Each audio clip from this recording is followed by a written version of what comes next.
लेकिन खाली शब्दों से ही नारा नहीं लगना चाहिए, उसके साथ मन जुड़ना चाहिए, दिल जुड़ना चाहिए, हृदय जुड़ना चाहिए, तभी अखिल भारतीय विद्यार्थी परिषद की भावना को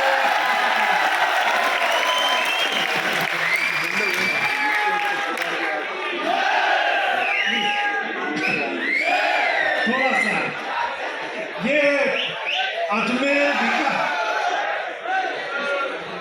अजमेर विकास प्राधिकरण का हाल मंच पर बैठे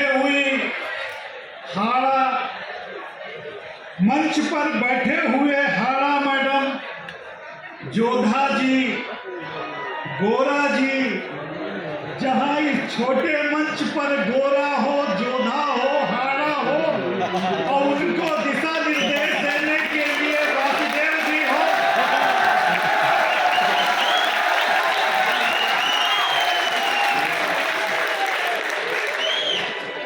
अगर थोड़ा आवाज कम रखेंगे तो आनंद आएगा, मैं इसकी गारंटी आपको देता हूं। बस 5 मिनट दीजिए, अच्छा लगेगा। इस हाल में मैं देख रहा हूं, मैं दयानंद विश्वविद्यालय से आया हूं, सामने विवेकानंद जी हैं और मां शारदा का चित्र लगा हुआ है। मैं इन्हीं तीनों चीजों में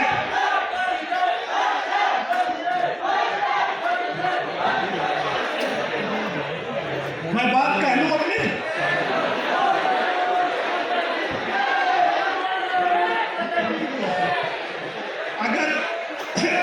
अगर सहयोग करेंगे तो हम लोग अपनी बात अच्छी तरीके से कह सकते हैं। प्लीज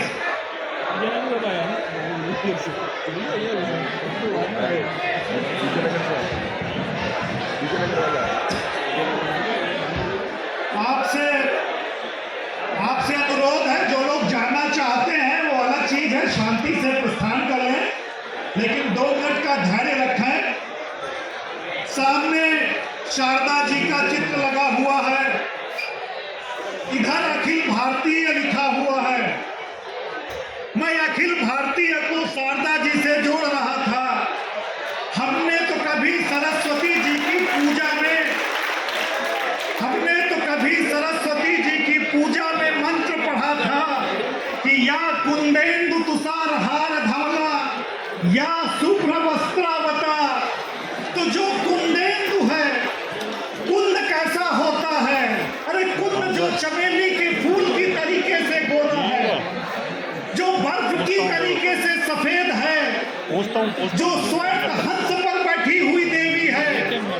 हम कल्पना करके देखें कि जिस गोरेपन की कल्पना सरस्वती मां में की गई है, वैसा गोरापन आज के राजनीतिक भारत में कम दिखाई देता है। हंस हमारे राजनीतिक भारत में कम दिखाई देते हैं। अगर हंस दिखाई पड़ते हैं तो साइबेरिया की तरफ ज्यादा है। जिस गोरेपन की कल्पना की गई है सरस्वती मां में, वो ऐसा आभास कराती है कि कोई ऐसे क्षेत्र तक हमारा प्रभाव रहा होगा जहां पर बर्फ नहीं होगी, जहां पर ज्यादा हंस होते होंगे, जहां पर चमेली के स्वर्णिम फूल होंगे। जब हम पूजा करते हैं तो हम कहते हैं कि ओम ह्रीं क्लीं। ये जो ह्रीं क्लीं लक्ष्मी सरस्वती, इनकी पूजा करते हैं।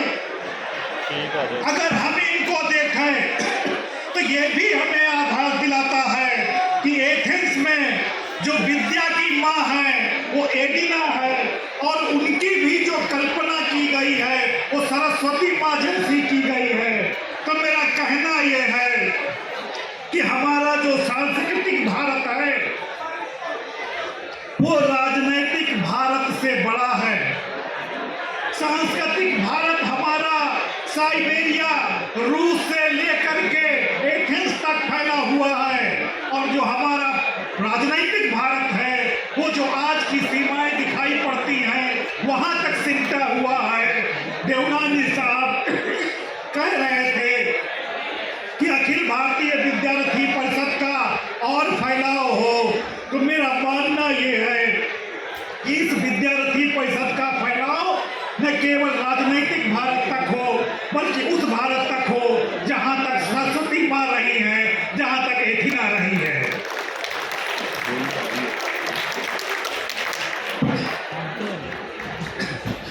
बातें बहुत सारी सी कही जा सकती हैं। विवेकानंद जी का चित्र देख रहा था, वो अमेरिका गए हुए थे, तो किसी ने उनकी ड्रेस पर कमेंट किया कि क्या ये सुसभ्य लोगों का पहनावा है। विवेकानंद जी का उत्तर था कि आप लोग तो जो ड्रेस पहनते हो, आप तो कहते हो God makes man, tailor makes gentleman, लेकिन हमारे यहाँ टेलर जेंटलमैन नहीं बनाता, हमारे यहाँ कैरेक्टर मेक्स जेंटलमैन। जिसका चरित्र अच्छा है वो जेंटलमैन है, खाली कपड़ों से कोई जेंटलमैन नहीं होता है। हमारी रामायण में दो चरित्र हैं, एक राम का चरित्र है, एक रावण का चरित्र है। कहते हैं दुनिया में उस व्यक्ति को ज्यादा सफल माना जाता है जिसके पास धन ज्यादा होता है। तो धन राम के पास ज्यादा था कि रावण के पास ज्यादा था? धन तो रावण के पास ज्यादा था।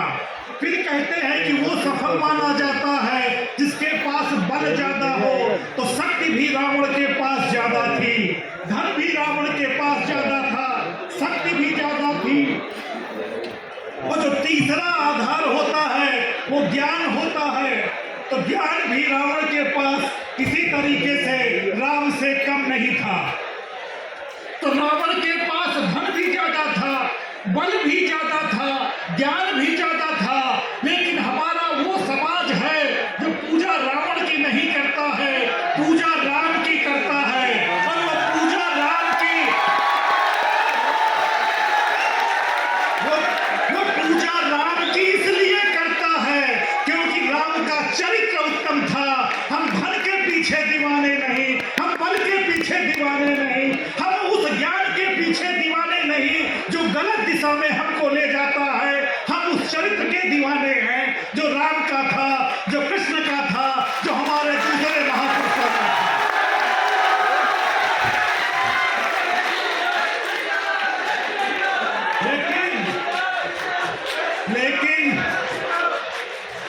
लेकिन वो चरित्र आएगा कैसे? आप जैसी युवा शक्ति बैठी है, हमको खाली 140 करोड़ जनसंख्या नहीं चाहिए, हमको 140 करोड़ वाइब्रेंट माइंड चाहिए, हमको 140 करोड़ सशक्त रूप से काम करने वाले मस्तिष्क चाहिए। हमको खाली ऐसे विद्यार्थी नहीं चाहिए कि जिनकी मस्तिष्क की ऊंचाई हो, मस्तिष्क की ऊंचाई के साथ साथ उनमें हृदय की गहराई भी होनी चाहिए, ताकि वो समाज के दर्द को समझ सके। खाली विश्वविद्यालय महाविद्यालय में नाम लिखा देने से कोई विद्यार्थी नहीं होता। समाज विद्यार्थियों से कुछ अपेक्षा करता है, समाज विद्यार्थियों से कुछ नहीं बहुत अपेक्षा करता है। आप खाली इस देश के ही भविष्य नहीं हैं, आप दुनिया के भविष्य हैं। आप में उन गुणों का समावेश आवश्यक है जो 21वीं शताब्दी में भारत को आगे ले जाने के लिए आवश्यक है। मैं आज से ये कहना चाहूंगा कि जो दयानंद जी ने सपना देखा, जो विवेकानंद जी ने सपना देखा, जो सत्यार्थ प्रकाश में दयानंद जी ने कहा, जिस साहस के साथ उन्होंने स्वराज की संकल्पना की, जिस साहस के साथ उन्होंने अंग्रेज गवर्नर जनरल के सामने कहा, कि जब गवर्नर जनरल ने उनसे कहा कि स्वामी जी जब आप भाषण देते हो तो उससे पहले मंत्र पढ़ते हो, तो जब आप मंत्र पढ़ते हो तो उस मंत्र में आप कहते हो कि क्या अंग्रेज साम्राज्य और बहुत दिनों तक इस दुनिया पर राज्य करता रहे? तो स्वामी जी ने कहा कि मैं ऋषि हूँ, झूठ कैसे बोल सकता हूँ? जब मैं स्टेज पर खड़े होकर के मंत्र पढ़ता हूँ तो मैं कहता हूँ कि इस देश से अंग्रेजों के राज्य का सर्वनाश कब होगा। गवर्नर जनरल भौचक्का था कि जो साहस उसके मिलिट्री के जनरल में नहीं था, वो साहस एक गेरुआ वस्त्रधारी दयानंद जी में था। आप भाग्यशाली हैं कि आप ऐसे शहर के निवासी हैं जिसके कण-कण में, जिसके रज-रज में वीरता बसी हुई है, वीरता तपी हुई है। आपको गुण कहीं से लेना नहीं है, आपको खाली अपने महापुरुषों के गुणों को अपने आप में समावेश कर लेना है। बातें बहुत सी कही जा सकती हैं, लेकिन मैं खाली इस बात पर फोकस करके आपको प्रोत्साहित करना चाहूंगा कि जिसको अपने आप पर गर्व नहीं है, जिसको अपनी संस्कृति पर गर्व नहीं है, जिसको अपने पूर्वजों पर गर्व नहीं है, वो पीढ़ी कभी प्रगति नहीं कर सकती। हमारी समस्या ये रही कि हमको जड़ से काटा गया, हमको जो पढ़ाया जाना चाहिए वो पढ़ाया नहीं गया, और जो नहीं पढ़ाया जाना चाहिए वही सब बताया गया। मैं चित्तौड़गढ़ गया हूँ, वहां पर शाम को अभी भी डॉक्यूमेंट्री दिखाई जाती है, कार्यक्रम होता है और लाइट एंड साउंड का कार्यक्रम होता है। मैंने वो कार्यक्रम देखा, चित्तौड़गढ़ के इतिहास के बारे में बताया गया। हर इतिहास बताने के बाद अंत में जो उस डॉक्यूमेंट्री का जो कंक्लूजन निकलता है कि राजपूत लड़े बहुत वीरता से, लेकिन लड़ाई हार गए। एक लड़ाई हार गए, दो